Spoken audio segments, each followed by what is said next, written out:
안녕하세요. 저는 40대에 접어든 여자로 저에게 일어난 아주 기가 막히고 코가 막히는 일을 썰로나마 풀어보려고 이렇게 사연을 보내봅니다. 정말 몇 년 동안 지지부진하게 끌고 가던 일을 몇 개월 전 해치우고 시끄러운 속을 달래고 나니 썰을 풀 용기가 생겨나네요. 조금 답답하실 수도 있지만 저 나름대로 사이다스럽게 대처한 것 같아서 자랑 삼아 이야기를 풀어보려 합니다. 재미나게 들어주시고 추천도 눌러주시면 감사하겠습니다. 저는 남편과 연애할 때부터 남편의 호르몬이 때문에 아주 고민이 많았습니다. 보통 고부간의 갈등은 남편의 중재가 참 중요하다고 하잖아요. 근데 저희는 연애할 시절부터 삐걱거림이 참 많았어요. 시모는 남편이 어린 시절 시부가 갑작스럽게 세상을 떠나시고 안 해본 일이 없다고 할 정도로 굳은 일 다 해가시며 남편을 키워내셨거든요. 그 당시 여자 혼자 어린 아들 키우려니 얼마나 주위에서 따가운 시선을 많이 보냈겠어요. 게다가 시모가 어린 나이에 시집가서 남편을 낳았다고 했거든요. 억척스러움은 기본이고 남의 눈치를 살피지 않고 무대뽀로 자기 의견만 내세우는 그런 사람이 됐죠. 시모 말로는 그렇게 하지 않으면 남편을 혼자 키워낼 수 없었을 거라 했어요. 하지만 시대가 변했잖아요. 요즘 이혼율은 올랐고 혼자 아이 키우는 일이 뭐가 손가락질 받을 일이라고요. 시대가 변한 만큼 시모도 마음가짐을 달리 먹어야 하는데 옛날 그 시절 그때에 머물러 있으니 충돌이 일어날 수밖에요. 시모는 제가 남편과 연애할 때부터 남편을 쥐락펴락하지 못해 안달난 사람처럼 굴었습니다. 요즘 소위 말하는 가스라이팅이라고 하죠. 남편에게 끊임없이 세뇌를 시키는 겁니다. 너는 그렇게 하면 안 돼. 나는 늙고 지쳐서 이제 힘이 없다. 우리 아들은 그런 짓 안 하는 예의 바른 사람이야. 그 세 마디로 남편의 모든 행동을 본인의 입맛에 맞춰버리는 사람이었습니다. 연애할 때는 몰랐냐고요? 완전히 모르지는 않았죠. 대충은 알고 있었는데 다들 그런 착각 하잖아요. 나라면 저 사람을 충분히 바꿔놓을 수 있다. 서로 사랑하니까 서로 맞추면서 살아갈 수 있다. 우리는 다르다. 뭐 그런 착각이요. 저도 당연히 남편과 살부대 끼며 살면 맞춰갈 수 있을 거라고 장담했습니다. 결혼하고 나서는 시모랑 사는 게 아니라 저랑 사는 거니까 남편에게 의지를 불어넣을 수 있을 거라고 생각했어요. 남편과 연애하던 시절 답답한 일들이 차고 넘쳤지만 버텼습니다. 간단하게 예를 들면 저랑 남편이 데이트를 하고 있으면 전화가 와서는 아주 요란 법석을 떨면서 시모가 본인 발을 다쳤다고 그래서 병원이라고 저희가 놀래서 병원으로 달려가면 그냥 발에 조금 생책이 난 정도로 인대가 늘어난 것 같다느니 깁스를 해달라고 고래고래 소리를 지르고 그러셨어요. 응급실에서도 몇 번 퇴짜를 맞고 동네 병원에서도 이건 그냥 소독만 하셔도 된다. 병원 올 일이 아니다 해도 아파 죽겠다고 난리를 치셨죠. 주말에 데이트를 하려고 약속을 잡고 있으면 슬그머니 남편에게 나도 같이 가고 싶다. 밖에 나가고 싶다. 나도 맛있는 거 먹을 줄 아는데 이러면서 남편한테 자꾸 같이 가면 안 되냐고. 어차피 결혼하면 자주 볼 건데 좀 껴달라고 불편하게 그러셨어요.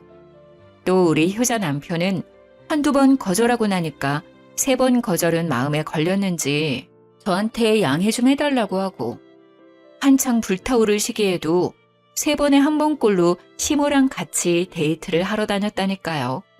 거기다가 저희 부부가 영화 보는 걸 참 좋아하는데 특히나 액션 영화를 정말 좋아해요.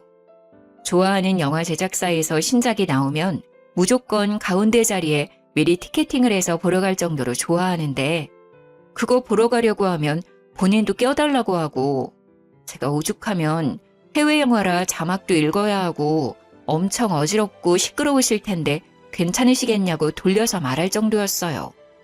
그래도 좋다고 굳이 따라와서는 영화 끝나고 멀미가 나서 죽겠니? 자막이 너무 빨라서 내용을 모르겠네 하시면서 집에 가자고 남편만 쏠랑 데리고 집으로 가버리시고 그랬습니다. 참, 이렇게 글로 쓰니까 연애할 때부터 답이 없었는데 전 왜 결혼까지 했을까요? 그때만 해도 아직 결혼하기 전이니까 라고 스스로를 가스라이팅 했던 것 같네요. 남편도 생각해보면 엄청난 마마보이였는데 그 당시에는 콩깍지가 씌어 있었는지 그게 다 시모 탓이라고만 생각했던 거죠. 손뼉도 마주쳐야 소리가 나는 법인데 제가 몰라도 너무 몰랐죠. 감쪽같이 속아 넘어가 결혼을 코앞에 두고 있을 때 정신이 번쩍 들어 남편에게 절대 합가는 없을 거라고 못 박았습니다. 남편도 당연히 합가 생각은 안 했다며 저의 의견에 동의를 해주었어요. 그런데 시모의 입장은 조금 애매했습니다. 합가를 하지 않을 거면 시댁 근처에 살았으면 좋겠다고 이야기를 했고 신혼집 위치를 시댁 근처로 잡으라고 종용했어요. 칼같이 거절했으면 좋았을 텐데. 애매한 것이 시댁이 딱 남편과 제 직장 가운데쯤에 위치하고 있었거든요. 교통편도 좋은 편이었고요. 어차피 합가는 없을 거라고 못 박아뒀으니 한 수 접어서 시댁 근처에 신혼집을 얻는 것도 나쁘지 않겠다 싶어서 그렇게 하겠다고 했습니다. 그러자 시모가 기분이 좋았는지 통 크게 신혼집 얻을 때 보태라며 3억을 주시는 거예요. 결혼해서 가족이 된다고 하니 저를 좀 이뻐해 주시는 건가 싶어서 감사하게 받았습니다. 그걸 받았으면 안 되는 건데. 항상 후회는 뒤늦게 하는 법이죠. 완전 제 착각에 빠져서 시모가 저를 위해 3억을 내어준 거라 생각했던 거죠. 양가의 축복 아래 꿈에 그리던 결혼식을 하고 신혼여행을 다녀오고 그때까지만 해도 행복에 겨워 잠을 못 이룰 정도였습니다. 남편과 단둘이 채워가는 신혼집이 너무너무 마음에 들었어요. 맞벌이로 지친 와중에도 서로를 챙기고 밥상을 같이 나누는 게 또 소소한 행복이더라고요. 그런데 6개월쯤 지나서부터 그 행복에 조금씩 금이 가기 시작했습니다. 남편은 결혼 전부터 이직을 하고 싶어 했어요. 그 당시에 다니던 회사가 일은 많은데 연봉이 적었고 연봉 협상 테이블 상황도 여의치 않았거든요. 영업부라 허구한 날 술을 먹어야 했는데 이렇게 술독에 빠져 살 거면 차라리 돈이라도 많이 주는데 가고 싶다고 했습니다. 근데 기회가 찾아온 거예요. 연봉이 1.7배나 높은 회사에서 스카우트 제의가 왔고 남편은 뒤도 돌아보지 않고 이직을 했습니다. 결혼도 했고 아파트 대출금도 갚아야 하고 이세를 생각하면 바짝 벌어야 했으니까요. 다른 신혼부부들도 아마 같은 생각을 했을 거예요. 연봉만 1.7배 높은 게 아니라 술을 먹어야 하는 빈도수도 1.7배 늘어난 건 어쩔 수 없는 수순이었고요. 남편이 술을 꽤 하는 사람임에도 불구하고 점점 만취되어 집에 들어오는 거예요. 처음에는 그래도 술 먹고 들어와서 대화가 좀 되긴 했었는데 시간이 지날수록 집도 못 찾아오고 현관 앞에서 잠들지를 않나 술을 하도 마시니까 위장에도 탈이 나고 현관 복도며 집 거실이며 토사물을 뱉어놓기도 했어요. 저는 그걸 채우면서 스트레스를 받기 시작했죠. 겨우 결혼한 지 6개월 지났을 뿐인데 남편이 허구한 날 술에 취해 들어온다고 생각해보세요. 자다가도 벌떡 일어나 토하러 가고 다음날 아무 기억도 못하고 저한테 집에 어떻게 왔어? 하고 되묻는 놈이라면 같이 살고 싶으시겠어요? 그래서 제가 친정 부모님께는 차마 말 못할 것 같고 시모를 붙잡고 여러 번 하소연을 했습니다. 남편이 술을 먹고 들어오니까 부부관계도 없고 이래서는 애를 언제 가질 수 있을까 싶어서 말이죠. 그랬더니 시모가 남편 편을 막 들면서 애는 천천히 가져도 상관없지 않냐고 그러시더라고요. 그래도 나이가 나이인지라 하루라도 빨리 애를 낳고 키워야 노후 준비도 빨리 할 수 있지 않냐고 반문했더니 저한테 뭐라는 줄 아세요? 딱 이러셨어요. 근데 그 애가 안 들어서는 게 우리 아들이 술 먹어서 그런 게 맞니?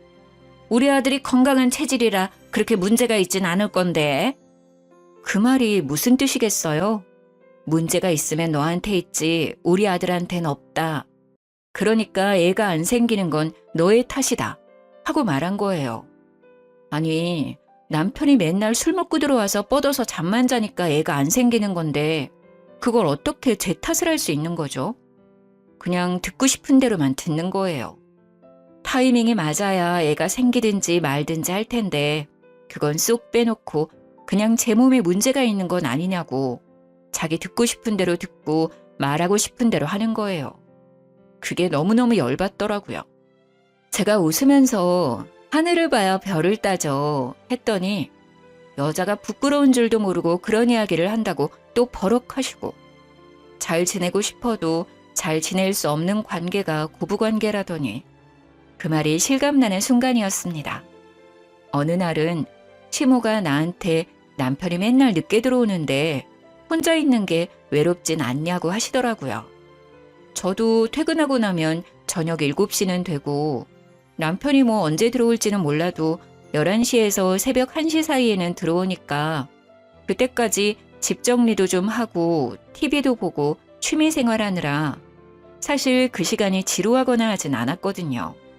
아주 가끔 술 한잔 땡길 때는 외로울 때도 있지만요. 그래서 제가 그냥 글쎄요 하고 말았더니 저한테 냉큼 내가 여기 들어와서 같이 살까? 이러시는 거예요. 제가 너무 놀라서 거침없이 시모에게 말을 하고 말았습니다. 어머님, 그게 무슨 소리세요? 집이 코앞인데 합칠 이유가 없죠. 그랬더니 시모가 입을 삐죽이면서 저한테 묻더라고요. 넌 나랑 같이 사는 게 싫으니? 보통 며느리들 같으면 면전에 대놓고 싫은데요? 이런 말 못하겠지만 저는 입 빨린 말을 잘 못하는 성격이라 바로 말했어요. 제가 생각해도 무슨 용기로 그런 말을 했는지 모르겠네요. 싫어요, 어머님. 저희 맞벌이인데 어머님이 저희랑 같이 살면 부부 빨래에 청소에 밥에 그거 다 해주셔야 되는데 그러면 어머님도 불편하고 저도 불편하지 않을까요? 지금처럼 적당히 거리 있게 지내는 게 좋을 것 같아요. 그러자 시모가 알겠다고 하더라고요. 제가 현실적으로 청소에 밥에 빨래 이야기까지 나오니까 솔직히 하기 싫으셨겠죠. 제가 전업주부도 아니고 일을 하고 있으니까요. 만약에 집에서 남편이 벌어다주는 돈으로 생활하는 전업주부였다면 시모는 몸만 달랑 와서 저를 엄청 괴롭히고도 남을 사람이었어요. 매일같이 잔소리에 대면서 이거 해라 저거 해라 우리 아들 돈 아까운 줄 모른다고 내내 외치셨겠죠. 그때만큼은 제가 일을 그만두지 않은 걸 정말 다행으로 생각했습니다. 그런데 항상 제 예상대로만 일이 흘러가는 건 아니었어요. 사고가 터지고 말았습니다. 남편이 그날도 술을 먹고 집으로 귀가하는 중이었고 저희 아파트가 신식 아파트는 아니라서 현관 입구에 계단이 좀 많았거든요. 근데 높이가 좀 일정치 않고 제멋대로이기도 하고 미끄럼 방지 처리가 되어 있었는데 그게 쇠붙이로 되어 있었어요. 평소에도 계단을 뛰어내려가던 어린아이들이 많이 다치는 곳이기도 해서 수리를 해야 된다는 이야기도 돌고 있었던 자리였습니다. 그 계단에서 하필이면 남편이 발을 헛디뎠고 높은 계단은 아니었지만 날카로운 쇠붙이를 얼굴로 긁으며 고꾸라지는 바람에 크게 다친 거였어요. 밤에 자려고 누웠다가 경비 아저씨 연락을 받고 뛰쳐내려갔는데 진짜 너무 깜짝 놀랐습니다. 얼굴이 다 긁혀서 상처투성이었고 발을 심하게 삐었는지 발목이 돌아간 것처럼 보였어요. 놀래서 눈물도 못 흘리고 악소리만 내고 있는데 경비 아저씨가 구급차를 불러주셔서 병원으로 급하게 이송이 되었습니다. 얼굴은 완전히 다 긁혔지, 발에는 깁스를 했지, 피멍도 막 올라오지, 치아도 흔들린다고 하더라고요.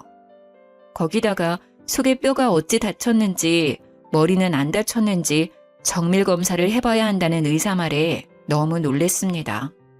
뇌파 검사를 위해서 빈속으로 진행되어야 하니 금식하라는 안내를 받고 입원 병동에 들어갔어요.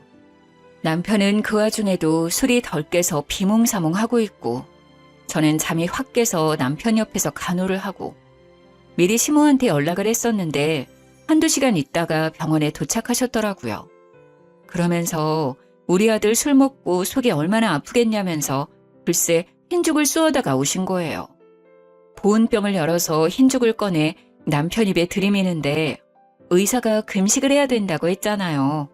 너무 놀래서 시모 손을 탁 쳐냈더니 도끼 눈을 뜨면서 저를 째려보시더라고요. 어머님, 이 금식해야 된대요.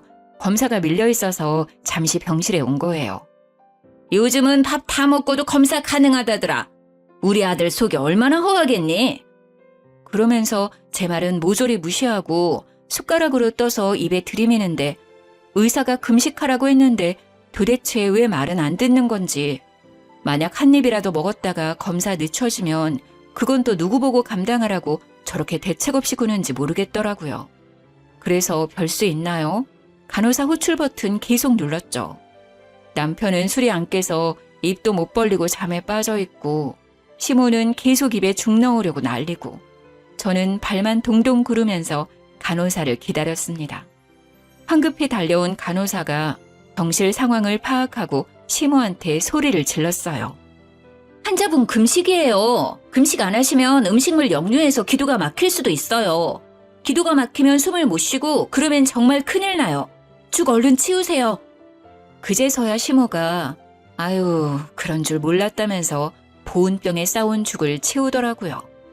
제가 분명 의사가 금식하라 했다고 말을 했는데 모른 척하고 그러니까 너무 짜증났습니다. 제 말은 무시하고 간호사가 와서 이야기하자 그제서야 듣는 그 꼬라지가요. 남편은 모든 검사를 마치고 이상 없다는 판정을 받았습니다. 단지 발목이 돌아가서 6주 정도 깁스를 해야 된다는 이야기를 들었고 얼굴에 난 상처를 소독만 잘해주면 된다고 했어요.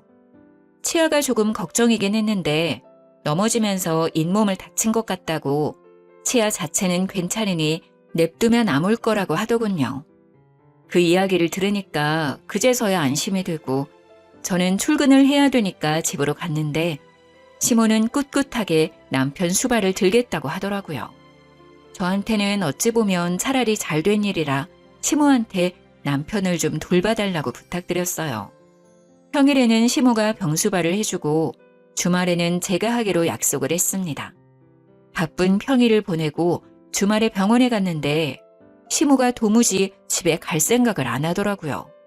제가 오죽하면 집에 가서 옷도 좀 갈아입으시고 쉬시라고 했는데도 우리 아들 지켜야지 가긴 어딜 가냐며 저를 꿔다 놓은 보리자루 취급을 하더라고요.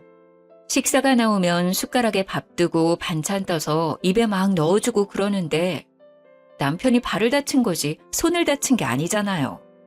근데 입만 벌려서 그걸 받아먹고 앉아있더라고요. 시모는 이 반찬이 좋냐 저 반찬이 좋냐 하면서 남편 밥 떠주고 있고요. 일주일 만에 잇몸도 다 잘 돌아와서 지 혼자 씹어먹고 할 수 있는데 반찬도 작게 다 잘라서 입에 넣어주는 꼴이 진짜 보기 역겨울 정도로 힘들었습니다. 남편도 그 정도로 처먹었으면 지 스스로 하겠다고 해야 하는 거 아닌가요? 입원해 있는 3주 내내 저 모양 저 꼴이었어요. 오죽하면 6인실에 남편이 입원해 있었는데 같은 병실 쓰는 다른 보호자분이 저를 측은하게 바라보시더라니까요. 저한테 슬그머니 와서는 세대 고생이 많겠어 하면서 제 손을 토닥토닥 해주시는데 도대체 평일에 어떤 꼬라지들을 보였길래 생판 모르는 사람들이 저를 위로해주는지 안 봐도 비디오였습니다. 어떤 아주머니는 저 옆편 내가 새댁 시어머니냐고 묻더라고요. 그래서 맞다고 고개를 끄덕이니 저한테 그때부터 따발총처럼 와다다 쏘아대시는 거예요. 내용인즉슨 6인실 병원에 TV가 가운데에 딱 한 대 있었는데 거기에 보통 정형외과 수술하러 오신 분들이 계신 방이라 장기적으로 누워있는 분들이 많으셨나 봐요. 그래서 병실 내에 계신 보호자들끼리 암묵적인 규칙을 두고 TV를 보셨대요.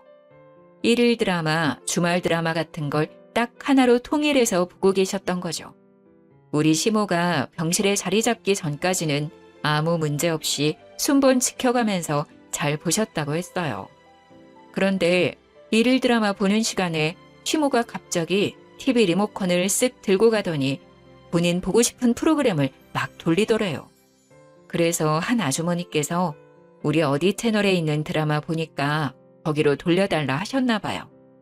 그러니까 우리 시모가 한다는 소리가 나는 그 드라마 안 보는데 왜 같이 봐야 하냐면서 자긴 다른 거 보겠다고 채널을 돌리더래요. 물론 다른 시간대에도 시모가 리모컨을 쥐고 마음대로 채널을 휙휙 돌렸다네요. 시모가 나이가 있으니까 다른 보호자분들도 놓친 애한테 싫은 소리는 못하고 속으로 끙끙 앓고만 있었던 거죠. 그러다가 한 아주머니랑 서로 이기적인 애 뭐네 하면서 싸우기까지 했다고요. 서로 눈도 안 마주치고 지낸다면서 시모가 자리 차지한 이후에 병실 분위기가 살얼음판이라고 저보고 안하 모인 시모랑 어떻게 사냐면서 고생 많다고 절 측은하게 보는데 정말 쥐구멍에 숨고 싶었습니다. 오죽하면 제가 돌아다니면서 일일이 죄송하다고 사과를 드려야만 했어요. 그렇게 한 달이 지나자 발목이 많이 붙었으니까 이제는 통원 치료를 받으면 될 것 같다며 의사 선생님이 퇴원을 하라고 얘기하셨어요. 한 달 동안의 입원 생활을 청산하고 짐을 챙겨서 집으로 돌아왔는데 남편 챙긴다고 따라온 시모가 집에 갈 생각을 안 하더라고요. 처음에는 그냥 밥이라도 먹고 가시려나 보다 하고 대수롭지 않게 생각했는데 밤 11시가 다 되어가는 시간임에도 거실에 붙박이장처럼 가만히 쓰시는 거예요. 약간 불안한 마음이 들어서 시모한테 시간이 늦었으니 이만 집에 가보시라고 했죠. 그랬더니 저한테 말을 막 쏘아붙이시더라고요. 예, 나 없으면 우리 아들 밥은 누가 챙겨주니? 이제 이 일상생활은 가능하다고 하는데 알아서 차려 먹겠죠. 배달을 시키던가요. 내가 있는데 굳이 그럴 필요 있니? 우리 아들 발이 아직 불편한데 어디가 일상생활이 가능하다는 거야.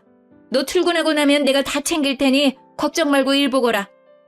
솔직히 남편의 상태가 완전히 좋아진 건 아니니까 시모의 말에 일리도 있고 제가 반박할 거리가 없게 오목조목 말하더라고요. 그 와중에 제 고집 부린다고 집에 가시라고 등 떠밀 수도 없는 상태고 무엇보다 남편이 시모가 옆에 있었으면 하는 것 같았습니다. 그래서 그냥 알겠다고 할 수밖에 없었죠. 저야 뭐 일하고 와서 늘 그랬던 것처럼 시간을 보내면 될 거라고 생각했어요. 그런데 그건 제 착각이었습니다. 자연스럽게 짐을 하나둘 옮기고 우리 집에 딱 눌러붙기 시작하는데 느낌이 쎄하더라고요. 이대로는 안 되겠다 싶어서 일부러 불편하시라고 주말에는 친정으로 피신을 가 있기도 했어요. 그런데 제가 눈치를 주려고 일부러 틱틱거려도 꿋꿋하게 저희 집에서 나갈 생각을 안 하시는 거예요.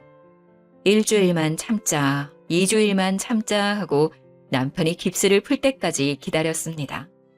남편이 마지막 통원 치료를 마치고 깁스를 딱 풀고 나니까 드디어 시모에게서 해방이 되겠구나 했습니다. 그런데 시모가 나갈 생각을 안 하는 거예요.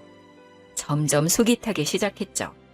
시모 집이 뻔히 있는데 코앞인데도 불구하고 점점 짐만 늘려가고 어느덧 방까지 하나 떡하니 차지한 걸 보고 이걸 어찌해야 하나 고민했습니다. 시모를 티 안 나게 내쫓는 방법이 무엇이 있을까?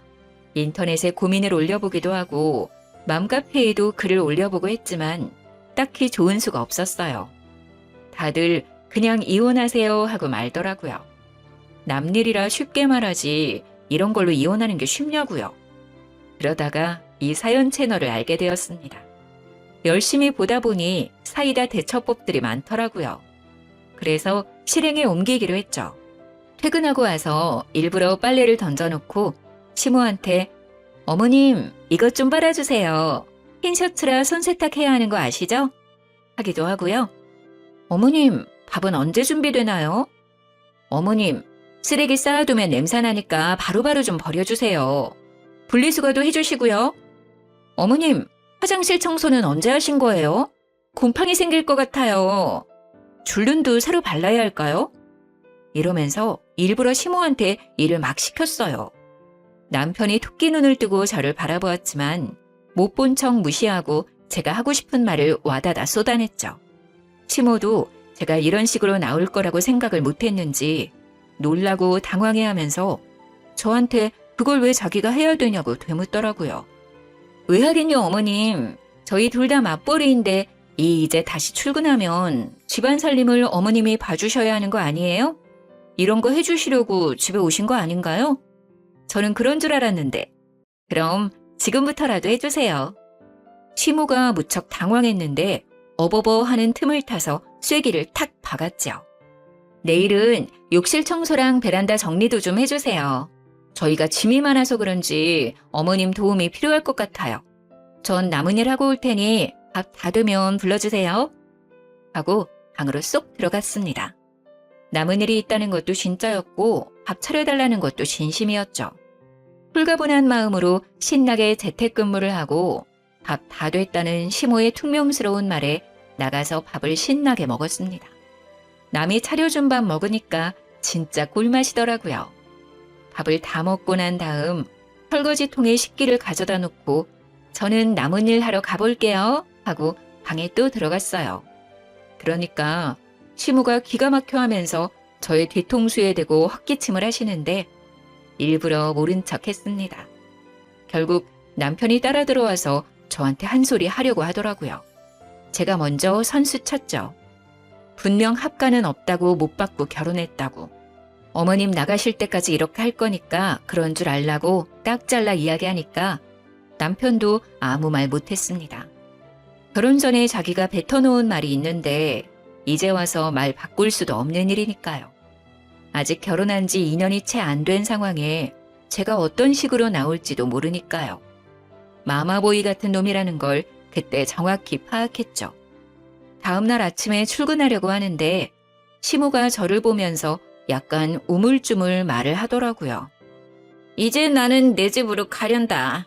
우리 아들도 깁스 풀고 나니까 멀쩡해 보이고. 그러면서 짐 챙겨서 먼저 나가더라고요. 남편은 뒤통수에 대고 우리 엄마 잘 가라고 무슨 영영 생리별하는 사람 마냥 인사하고 앉았고. 저는 그 꼴 보면서 또 기가 막히고요. 시모가 사라지니까 저한테 슬쩍 정말 합가 생각 없냐고 물어보대요. 그래서 죽어도 없다고 이야기했죠. 솔직히 시모가 청소해주고 빨래해주고 밥해주고 하면 고민해보겠다고 했어요. 근데 그런 거 아니고 내가 할 일이 하나라도 더 늘어나면 절대 못한다고 얘기했죠. 남편이 입을 삐죽거리면서 냉정하다 어쩐다 하는데 도대체 처음 했던 약속은 어디 가고 이제 와서 딴소리인지. 주말에 시모가 괜히 집에 놀러와서는 제 눈치 보더라고요. 남편이랑 대충 합가 이야기라도 했던 건지 뭔지. 제가 대놓고 싫다고 해버리니까 둘 다 저한테 설득의 말도 못 꺼내고 있는 것 같았어요.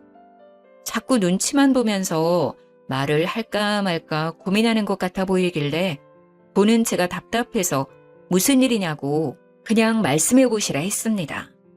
그랬더니 그제서야 이야기를 털어놓는데 진짜 기절하는 줄 알았다니까요. 시무가 살던 집 말이에요. 그게 3룸으로 이루어진 빌라였어요. 지은 지 좀 오래된 집이긴 하지만 보수가 잘 되어 있는 집이라 큰 문제는 없었고요. 외관이 많이 낡았지만 거의 대부분 집들이 리모델링 해놔서 집안은 상당히 깔끔했거든요. 옛날 집들이 평수에 비해 방 구조가 잘 빠져 있기도 하고 신축 건물보다 방음도 잘 된 집이고요. 그 빌라가 매매가로 5억 정도 하는 집이었는데 전세가는 2억대였어요. 왜? 시모가 저희 신혼집 구할 때 보태라고 3억을 주셨다고 했었잖아요. 대충 감이 오시나요, 여러분? 네, 맞습니다. 시모의 집을 팔고 집주인한테 사정사정해서 전세로 들어와 살고 계셨던 거였어요. 집주인도 당장 이사 올 사정이 안 돼서 2년간 시모한테 전세를 두고 있었던 거죠. 5억대의 빌라를 팔아서 2억대 전세로 입주하고 3억을 저희한테 보태주고 그 전세 계약이 끝나면 은근슬쩍 합가를 하려고 남편이랑 짝짝꿍을 다 맞춰놨던 상황이었는데 제가 딱 잘라 싫다고 한 상황인 거죠. 저는 그 이야기를 듣자마자 기가 차서 시모한테 되물었습니다. 그래서 지금 전세 계약이 끝난다고요? 글쎄, 집주인이 들어와 살겠다고 나가라고 했다네. 우리 엄마가 우리 신혼집 살 때 돈 보태주셨잖아. 따지고 보면 이 집에 제일 많은 지분을 가지고 계실걸? 내가 너네 번듯하게 살았으면 해서 3억이나 보태주지 않았니? 내가 여기 지분이 있어도 한참 있는 거지. 내가 안방 써도 될 만큼은 가지고 있지 않겠어? 아주 뻔뻔하게 두 모자가 저한테 대놓고 합가 요구를 하는데 들어주기 싫더라고요. 그래서 시모한테 웃는 얼굴로 이야기를 했어요. 그러면 어머님이 안방 쓰시면 되겠네요. 제가 나갈게요. 하면서 바로 방에 들어가 제일 큰 캐리어를 꺼내서 짐을 싸기 시작했습니다. 놀란 남편이 따라 들어와서 제가 짐 싸는 걸 보고 뭐 하는 짓이냐며 소리를 막 질렀어요. 시모도 저한테 되바라진 기집애라며 혀를 끌끌 차더라고요. 저라고 가만히 당하고 있을 순 없으니까 이를 악물고 대들었습니다. 지금 누가 누구 보고 되바라졌다고 욕을 하는 거냐고요. 분명히 처음 결혼할 때부터 합가는 절대 없다고 이야기하고 한 거 아니냐며 남편에게 삿대질을 하고 따졌습니다. 남편은 저한테 스리슬쩍 일이 이렇게 될 줄 몰랐다고 하는데 모를 리가 있나요? 전세계약 끝날 시점에 은근 눌러붙으려고 작정한 것도 그렇고 다 계획적으로만 보였습니다. 제가 하나하나 따지니까 시모의 불같은 성격이 타오른 건지 갑자기 저한테 달려들어서 제 머리채를 확 휘어잡는 거예요. 저는 속수무책으로 머리채를 잡혀 시모에게 휘둘리고 말았습니다. 남편이라는 작자는 제가 머리채 잡혀 악소리를 내고 있는데도 말릴 생각은 안 하더라고요. 이거 놓고 말하시라고요. 어머님이 그럼 저희 집 살림 다 봐주실 수 있어요? 저도 남편처럼 그냥 바깥일만 하고 집안일 신경 하나도 안 써도 되냐고요. 이게 어찌 며느리 주제에 지 남편이랑 똑같이 하려고 그러? 저는 어이가 없어서 남편을 확 째려보면서 말했습니다. 너도 너네 엄마랑 같은 마음이냐고요. 너네 엄마라고 이야기하자 남편이 인상을 팍 썼지만 저는 신경 안 썼어요. 이제는 진짜 될 대로 되라, 나도 막 나간다 그런 마음이었거든요. 끽해봐야 이혼밖에 더 하겠어요? 애도 없겠다. 그냥 이혼하고 혼자 사는 게 더 낫겠다 싶기도 했습니다. 당신이 말해보라고. 당신도 어머님이랑 같은 생각이야? 며느리 주제에 남편이랑 똑같이 하려고 드냐는 그 말에 동의하냐고. 아무래도 남자는 하늘이고 여자는 땅이니까 엄마 말이 틀린 건 아니지. 저는 그런 쌍팔년도 영화에나 나올 법한 대사를 남편 입에서 듣게 될 줄은 꿈에도 상상 못했습니다. 너무 어이가 없어서 콧방귀가 절로 끼어지더군요. 남편은 시모 옆에 찰싹 붙어서 저를 못된 년으로 만들려고 하는 것 같았어요. 계속해서 다 늙은 시어머니가 살면 얼마나 살겠냐고, 다른 집은 서로 모시려고 하던데 이러면서 말 같지도 않은 소리 하더라고요. 다들 아시겠지만 어느 며느리가 시모 모시고 사는데 쌍수 들고 환영합니까? 당신은 지금 하늘에 매달려서 살고 있다고 생각해? 땅에 두 다리 붙이고 살고 있는 거 아니야? 결국 여자 없으면 살지도 못하는 놈이 무슨 입이 뚫렸다고 남자는 하늘이고 여자는 땅이라는 소리를 해? 뭐가 어쩌고 어째? 하늘 같은 남편을 우러러볼 생각은 않고 지금 우리 아들이 너 없으면 아무것도 못한다는 거야 뭐야?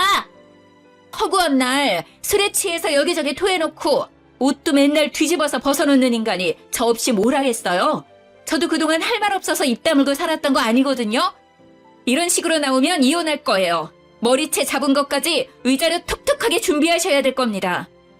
제가 이혼의 위자료 이야기를 하니까 둘 다 아무 말도 못하고 입만 떡 벌리고 있었습니다. 저는 이때다 싶어서 와다다 쏟아냈어요.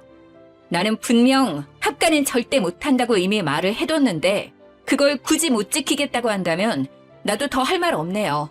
평생 어머님이 이 수발을 들든 말든 저는 탈출해야겠어요. 참나, 누가 무서울 줄 알고? 그래, 너 나가. 내가 내 아들 챙기면서 잘 살 테니까 너는 짐 챙겨서 나가.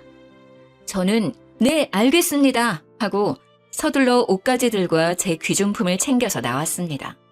남편이 저의 팔을 턱 붙잡았지만 더 센 힘으로 뿌리치고 나와서 택시를 잡아 타고 친정으로 왔어요.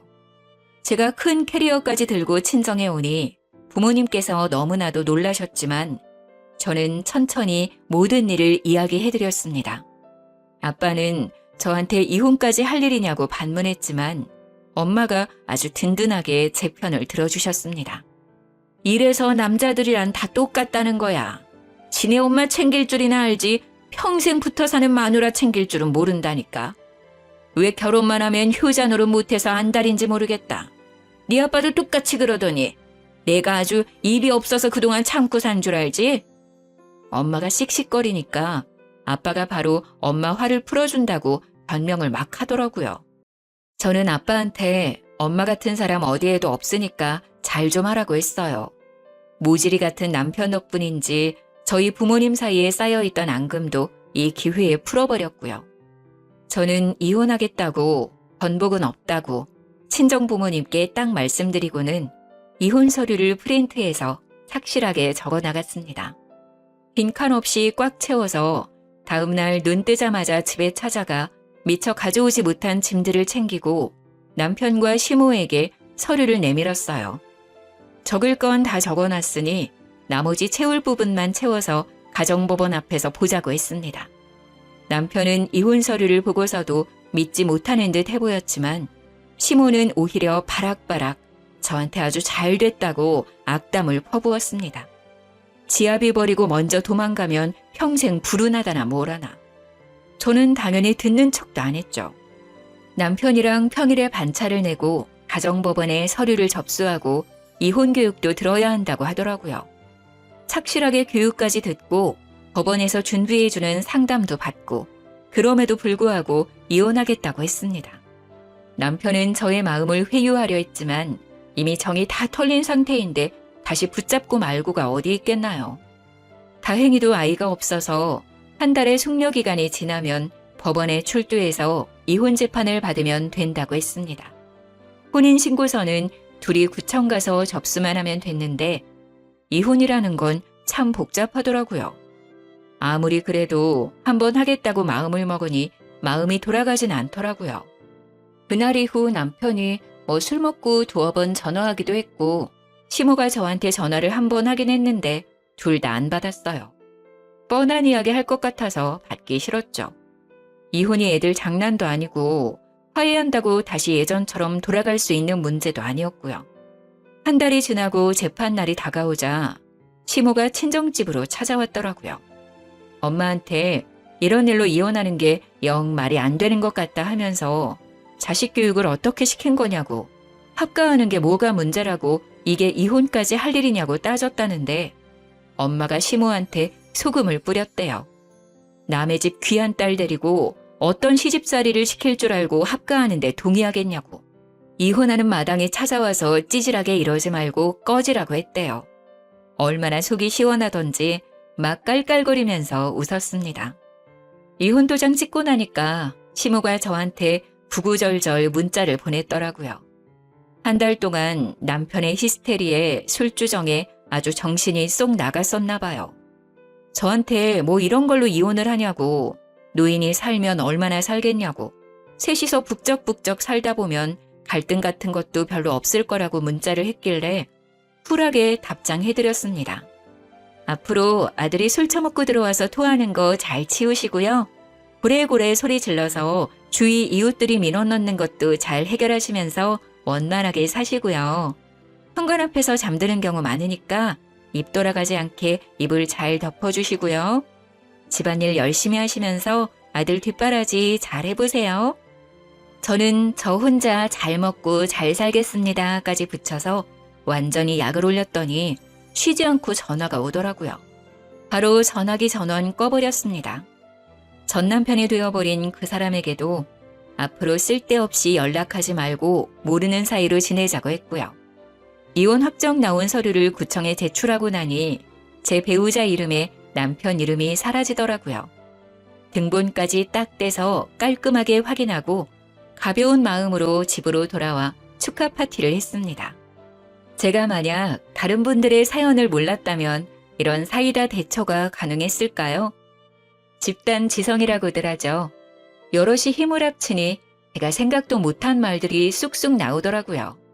덕분에 하고 싶은 말도 다 하고 깔끔하게 이혼하고 돌아왔지요. 벌써 저에게는 몇 개월이나 지난 일이지만 다시 생각해도 참 잘했다 싶습니다. 비가 많이 오는데 다들 빗길 조심하시고요. 제가 바라는 건 그냥 두 모자가 아주 평생 알콩달콩 서로의 뒷바라지하면서 잘 살길 바랄 뿐입니다. 저는 너무나도 홀가분한데 전시모는 짐덩어리 짊어진 기분이겠죠? 정말 고소해 죽겠네요. 여러분들도 저처럼 늘 고소하고 깔끔한 일들만 가득하시길 바라겠습니다. 제 이야기를 끝까지 들어주셔서 너무 감사해요. 다음에 또 재밌는 이야기 생기면 들고 오겠습니다.